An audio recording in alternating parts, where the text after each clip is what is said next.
एक बार फिर से स्वीट व्यूअर्स का स्वागत है हमारे चैनल 13+ पे, जहां आज मैं आपके लिए एक्सप्लेन करने वाली हूं सुपरगर्ल का season number 4 and episode number 3, जिसका टाइटल है मैन ऑफ स्टील। यह एपिसोड थोड़ा कॉम्प्लिकेटेड होने वाला है, लेकिन आप लोग चिंता मत करिए, मैं बहुत अच्छे से एक्सप्लेन करूँगी ताकि आप लोगों को पूरी की पूरी बात समझ में आ जाए। तो चलिए शुरू करते हैं रिकैप के साथ में। प्रीवियस एपिसोड में हमने देखा कि मर्सी ने पूरे एल्कॉप पर कब्जा कर लिया था, पर सुपरगर्ल सब कुछ ठीक कर देती है। वहीं एपिसोड के लास्ट में ग्रेव ट्विंस ने पूरे एटमॉस्फेयर को क्रिप्टोनाइट से जहरीला कर दिया था, जिससे सुपरगर्ल पूरी तरह से अनकॉन्शियस होकर नीचे गिरने लगती है। तो चलिए शुरू करते हैं हमारा आज का एपिसोड नंबर 3। गाइस, इस एपिसोड में आज के प्रेजेंट यानी कि जहां कारा क्रिप्टोनाइट्स की वजह से बहुत ज़्यादा इंजर्ड हो चुकी है, से लेकर पास्ट में लगभग 2 साल पीछे तक के कई सारे फ्लैशबैक दिखाए जाने वाले हैं। तो आप लोग कंफ्यूज मत होइएगा, जब मैं प्रेजेंट बोलूँ तो आप आज के दिन जहाँ पर यानी कि कारा बीमार हो चुकी है क्रिप्टोनाइट की वजह से और एजेंट लिबर्टी ने एलियंस के खिलाफ जंग शुरू कर दी है, यहाँ से प्रेजेंट के टाइम्स को कन्वर्ट कर लेना पीछे के टाइम से। इस एपिसोड की स्टार्टिंग पूरी तरह से तहस नहस वाली थी, क्योंकि डी में सभी को यह पता चल चुका था कि अर्थ का एटमॉस्फेयर अब क्रिप्टोनियंस के लिए सूटेबल नहीं रहा। Cause of Graves twins. Alex काफ़ी बार सुपरगर्ल को कांटेक्ट करने की कोशिश करती है, पर नहीं हो पाता, इसलिए वो फ़ौरन जॉन अंकल को कॉल करके सब कुछ बता देती है और सुपरगर्ल की लास्ट लोकेशन नवादा की जानकारी भी दे देती है। फिर ब्रेनी कंप्यूटर स्क्रीन पर चेक करके एलेक्स को ये बताता है कि सुपरगर्ल तेज़ी से नीचे गिर रही है। तभी वहाँ पर सही वक्त पर अंकल जॉन पहुँचकर कारा को यानी कि हमारी सुपरगर्ल को बचा लेते हैं। फ़ौरन सुपरगर्ल को लेकर डीईओ आ जाते हैं और फ़ौरन ही येलो रेडिएशन वाली लाइट्स का यूज़ कर सुपरगर्ल को एनर्जी देने लगते हैं, क्योंकि सुपरगर्ल के पूरे शरीर पर क्रिप्टोनाइट का असर दिख रहा था, पर इससे कम ज़्यादा नहीं बन रहा था, इसीलिए एंटी क्रिप्टोनाइट शील्ड का भी यूज़ किया जाता है।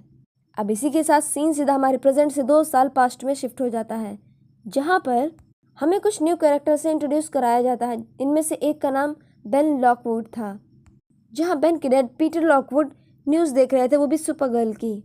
तभी बेन आकर के टीवी बंद कर देता है, तो पीटर किसी प्रोजेक्ट मिरियाड के बारे में बात करने लगते हैं, वो भी अपनी बहू यानी कि बेन की वाइफ लाइरिया से। यहाँ पर बेन का बेटा जॉर्जी भी बैठा हुआ था, और इन सभी की कन्वर्सेशन से हमें यह पता चल जाता है कि ये लोग एलियंस को बिल्कुल भी पसंद नहीं करते। आगे हमें कार में बेन और पीटर की बातों से पता चल जाता है कि पीटर लूथर कॉर्पोरेशन से स्टील कॉन्ट्रैक्ट नहीं कर पाया था, यानी कि बेन और पीटर की अपनी खुद की एक स्टील की कंपनी है। बातें करते करते दोनों अपनी फैक्ट्री पहुंच जाते हैं, जहां पर सारे कर्मचारी एक ट्रक को रोककर हंगामा मचा रहे थे। बेन के पूछने पर एक वर्कर बस इतना कहता है कि वो इस टाउन को बर्बाद नहीं होने देना चाहते, क्योंकि ट्रक ड्राइवर एक एलियन है। बेन सभी को उसको मारने से रोकने की कोशिश करता है, तभी पीछे से एक वर्कर एलियन को पत्थर मारता है, जिसकी वजह से गलती से एलियन के हाथों पर निकली हुई हड्डियों वाले टेंटिकल्स यानी कि स्पाइक जाकर के बेन को लग जाते हैं। और इसी वक्त वहाँ पर सुपरगर्ल एलेक्स बाकी टीम के साथ भी पहुँच जाते हैं, पर तब तक बेन बेहोश हो चुका था। फिर जब बेन को होश आता है तो एलेक्स उसका बैंडेज करके बाहर आ जाती है, जहाँ पीटर को उस एलियन पर बहुत ज़्यादा गुस्सा आ रहा था। तो वो बेन के पास जाकर कहता है कि FBI सुपरगर्ल के साथ और हमारे खिलाफ काम कर रही है, वो इन एलियंस को पनाह देती है। अब इसके बाद बेन लीना से डील की बात करने जाता है, पर लीना मना करते हुए कहती है कि एंथ मेटल से बनाई हुई स्टील की ज़रूरत है, जो कि फ्यूचर को बदलने के लिए इस दुनिया में सबसे ज़्यादा इम्पॉर्टेंट है। जिसके बाद हमें प्रेजेंट से फिर से 14 महीने पहले के सीन के साथ पास्ट में वापस आना पड़ता है, जहाँ बेन नेशनल सिटी यूनिवर्सिटी में पढ़ा रहा था, यानी कि बेन प्रोफेसर से एक प्रोफेसर है। तभी उसकी नज़र बोर्ड के मैन्युफैक्चर लेबल पर पड़ती है, जहाँ पर लिखा हुआ था कि ये बोर्ड एंथ मेटल से बनाया गया है। तो बेन यहाँ पर एलियंस और उसकी एमनेस्टी के बारे में बातें करता है, और साथ ही साथ उनकी प्रोग्रेस और खुद की प्रोग्रेस पर लेक्चर भी देता है। घर आने के बाद बेन को पता चलता है कि उसके डैड को बैंक ने कंपनी के लिए लोन नहीं दिया, जिसकी सारी फ्रस्ट्रेशन पीटर बेन पर निकालता है।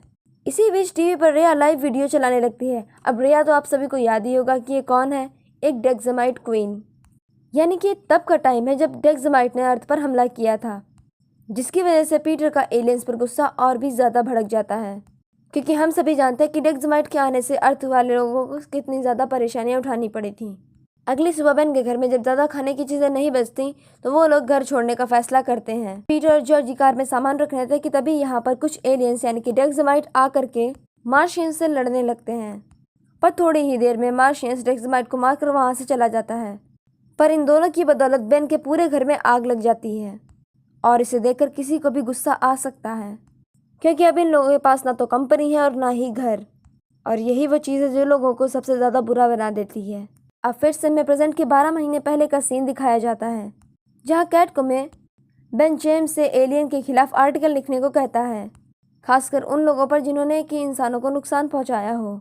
तभी वहाँ पर ईव आकर जेम्स को लीना के कॉल को पिकअप करने के लिए बोलती है, जिससे यहाँ पर बेन को यह पता चल जाता है कि कैट को भी अब लीना की ही है। तो वो यहाँ से अब बिना कुछ कहे निकल जाता है। जिसके बाद हमें प्रेजेंट से 6 महीने पहले का सीन दिखाया जाता है, जहाँ पर बेन क्लास से घर को कैसे बाहर वालों से बचाना चाहिए के बारे में पूछता है, जहाँ पर जवाब एक एलियन देती है। तो बेन दोबारा से एलियन स्ट्रेंथ और ह्यूमन स्ट्रेंथ को कंपेयर करने लगता है, जिसकी इतनी ज़्यादा बातें सुनते हुए स्टूडेंट परेशान होकर के वहाँ से क्लास छोड़कर चले जाते हैं। फिर आगे यहाँ बेन से मिलने के लिए डीन वेरन आई हुई थी, जो कि बताती हैं कि बेन के खिलाफ काफ़ी ज़्यादा कंप्लेंट्स आ रही हैं और इसीलिए उन्हें बेन को यूनिवर्सिटी से निकालना पड़ता है। बेन उनसे माफ़ी मांगता है कि उसके पास अब बस यही ज़रिया है ताकि वो अपने घर वालों को पाल सके, लेकिन मैम नहीं मानती, सॉरी डीन वेरन नहीं मानती। जिसके बाद बेन सीधा उसी एलियन स्टूडेंट के पास आकर गुस्से में उससे माफ़ी मांगते हुए चिल्लाने लगता है कि तुम्हारी वजह से मेरा सब कुछ बर्बाद हो गया। तभी उनके बीच में कारा आकर बेन को शांत करने की कोशिश करती है, पर बेन नहीं मानता तो कारा उसे एक मारकर वहाँ से भगा देती है। जिसके बाद से बेन पब्लिक में सभी को एलियंस के खिलाफ वाले पैम्पलेट्स बांटने लगता है, पर यहाँ पर उसके पैम्पलेट कोई भी नहीं लेता। उल्टा बेन की टक्कर एक गैरी नाम के एलियन से हो जाती है। गैरी के जाने के बाद यहाँ पर ऑटिस आकर बेन का एक पैम्पलेट ले लेता है, यानी कि ऑटिस और शायद मर्सी भी एक साथ इन पर नज़र बनाए हुए हैं। इसके जाने के बाद अचानक से धरती तबाह होने लगती है, क्योंकि ये दिन वही था जिस दिन डार्क क्रिप्टोनियंस की वजह से अर्थ धीरे धीरे क्रिप्टॉन में तब्दील होने लगी थी। खैर डार्क क्रिप्टोनियंस तो कामयाब नहीं हो पाए, पर चारों तरफ तबाही तबाही थी, जिसे देखते हुए बेन फौरन अपने डैड के पास जाता है अपनी कंपनी में, जहाँ पीटर एक पिलर के नीचे दबे हुए पड़े थे। बेन कई बार कोशिश करता है कि वो पिलर हटा दे, पर नहीं हटता तो पीटर मना कर देते हैं कि तुम सुपरगर्ल नहीं हो, और बेन यहाँ पर रोने लगता है। इसीलिए पीटर मरते हुए बेन से कह जाते हैं कि हमेशा उस चीज़ के लिए लड़ना जो तुम्हारा है, और पीटर की यहाँ पर डेथ हो जाती है। फिर इसके बाद बेन ने अपने डैड के मेमोरियल के लिए पीटर के सभी जानने वालों को गैदरिंग में बुलाया हुआ था। वहाँ पर लीना भी आती है। पूरी गैदरिंग ख़त्म होने के बाद लीना बेन को हेल्प करने के लिए बोलती है, क्योंकि इस बार लीना सच में उनकी हेल्प करना चाहती थी, पर बेन गुस्से से मना करते हुए वहाँ से चला जाता है और बोलता है कि जब आपकी ज़रूरत थी तब आपने मेरा साथ नहीं दिया, और अब मुझे आपकी कोई भी ज़रूरत नहीं है। वहाँ से जाने के बाद बेन अपने फ्रेंड्स के साथ बैठकर ड्रिंक कर रहा था, और साथ ही साथ यहाँ पर वो एक कसम ले लेता है कि आज से वो वही इंसान बनेगा जो उसके डैड चाहते थे। फिर रात में बेन अपने फ्रेंड के साथ मिलकर एक कंपनी के बाहर आकर वहाँ पर आग लगा देता है। आग ज़्यादा बढ़ जाने के वजह से अंदर से एक आदमी यानी कि एक एलियन बाहर आता है। ये वही एलियन था जिसकी वजह से बेन को चोट लगी थी, वो भी हंगामे के टाइम पे, आप लोगों को याद ही होगा। यहाँ पर उस एलियन को मार देता है, यानी कि अब बेन ने शुरुआत कर दी है। अब हमें प्रेजेंट से 2 महीने पहले का सीन दिखाया गया है, जहाँ पर बेन अपने हाथ में न्यूज़पेपर लेकर जेम्स ओल्सन की काफ़ी ज़्यादा तारीफ कर रहा था और कहता है कि हमें ऐसे सुपर हीरोज़ की ज़रूरत है, न कि एलियंस की, क्योंकि तब तक सबको ये पता चल चुका था कि जेम्स ही गार्डियन है। यहाँ पर बेन को डीन वेरन मिलती हैं, जिनसे बात करने के बाद बेन उन्हें भी एक एंटी एलियन वाला पैम्पलेट दे देता है। फिर आगे जब बेन रास्ते से जा रहा था, वहाँ पर कार से मर्सी आती है, क्योंकि मर्सी जानती थी कि बेन ने कई एलियंस को मारा है और वो उस पर नज़र बनाए हुए थी। मर्सी बेन को कार में बुलाकर उसकी तारीफ करती है, पर उससे सावधानी से काम करने के लिए एक बॉडी आर्मर देते हुए उसके साथ में काम करने के लिए बोलती है। मर्सी यहाँ पर प्रेसिडेंट के एलियन होने वाली बात भी बेन को बताती है, पर बेन को यकीन नहीं होता। इसीलिए मर्सी सीधा उसे फियोना की, यानी कि जो कि जॉन की फ्रेंड थी, उनकी तस्वीर देती है, सारी इन्फॉर्मेशन भी देती है और उसका अगला टारगेट बनाती है।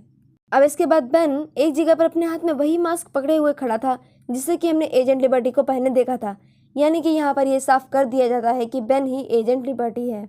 जिसकी ये बात जानने के बाद ही हम सीधा प्रेजेंट में वापस आ जाते हैं, जहाँ सुपरगर्ल पर क्रिप्टोनाइट का असर खत्म नहीं हो रहा था। सुपरगर्ल की ऐसी हालत देखकर एलेक्सी लीना को रियो बुला लेती है। लीना सुपरगर्ल को पूरी तरह से कवर करने के लिए एक नैनोटेक से बनी हुई मशीन लाती है, जो कि सुपरगर्ल को सच में पूरा कवर कर लेती है और सुपरगर्ल के सिर पर एक हेलमेट भी बन जाता है। जिसके बाद ग्रेव ट्विंस के ठिकाने पर ग्रेव ट्विंस, रेमंड और तोर एजेंट लिबर्टी इन्हीं के साथ होते हैं। जहाँ बेन सुपरगर्ल के मरने के बारे में पूछता है तो वो दोनों यानी कि ग्रेव ट्विंस हाँ बोल देते हैं और मर्सी फौरन ही रेमंड को मारने की कोशिश करती है, पर बेन उसे रोकते हुए कहता है कि ये अभी भी डीओ के लिए काम करता है और इसका यूज़ हम बहुत ही अच्छे से कर सकते हैं। यानी कि अभी बेन के दिमाग में एक बहुत बड़ा प्लान है वो तो हमें अगले एपिसोड में ही पता चलेगा। अब ये हमारा एपिसोड का लास्ट सीन था और जिससे हमारा ये एपिसोड यहीं पर ख़त्म हो जाता है। तो आप लोगों को हमारा आज का ये एपिसोड यानी कि ये एक्सप्लेनेशन कैसा लगा हमें कमेंट सेक्शन में बताना ना भूलिएगा। अगर वीडियो अच्छा लगे तो लाइक ज़रूर करें। मिलते हैं सुपरगर्ल के एक और नए एपिसोड के साथ में, तब तक के लिए सभी लोगों को टाटा बाय बाय।